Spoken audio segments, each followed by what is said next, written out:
Hello बच्चों, sequence series part 8 exercise 8.2 कर रहे हैं। क्वेश्चन नंबर 15 पे आ गए हैं हम।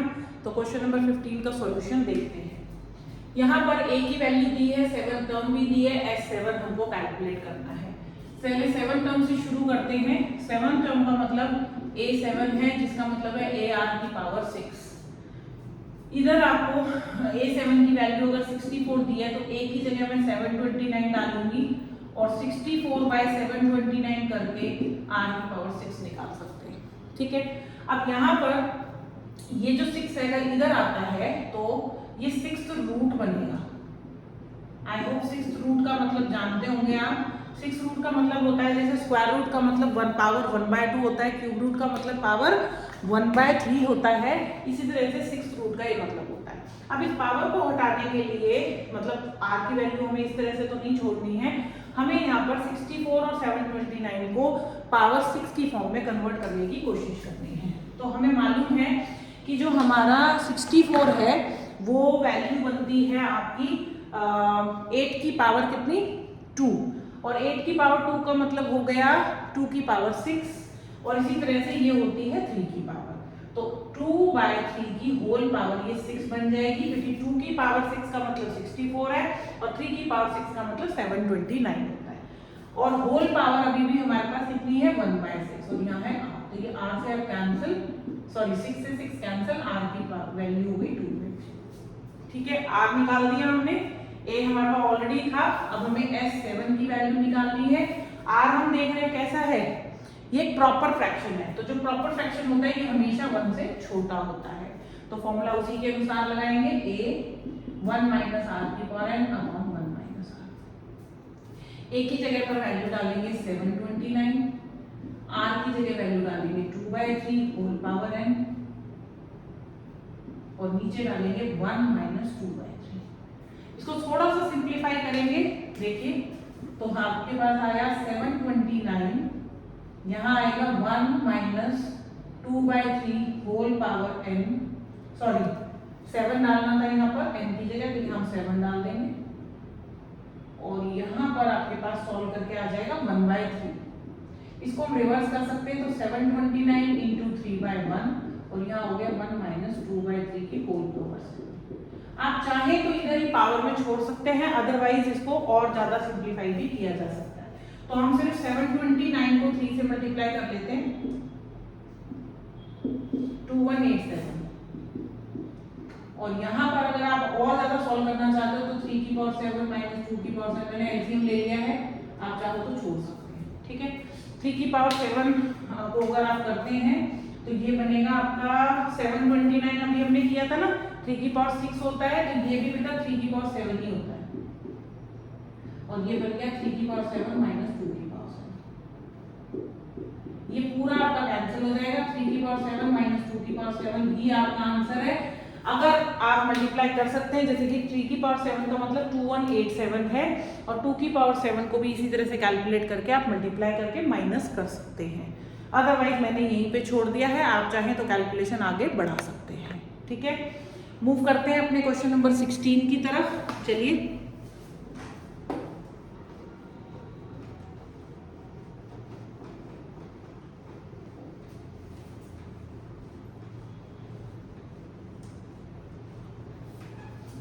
क्वेश्चन नंबर 16 की तरफ चलते हैं। आपका 16th क्वेश्चन कह रहा है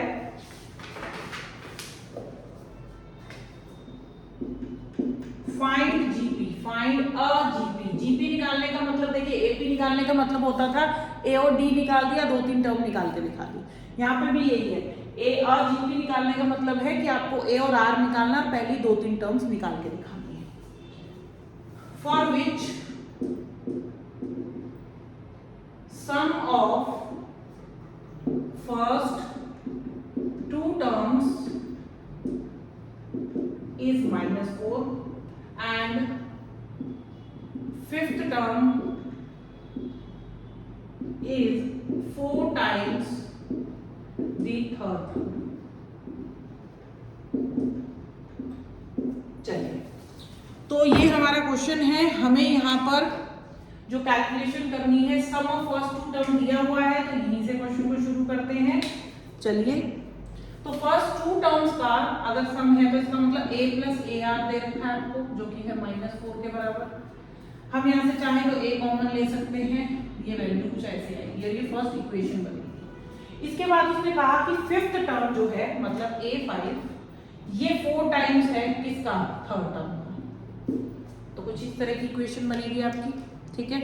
चलिए तो इनको आगे बढ़ाते हैं क्वेश्चन को।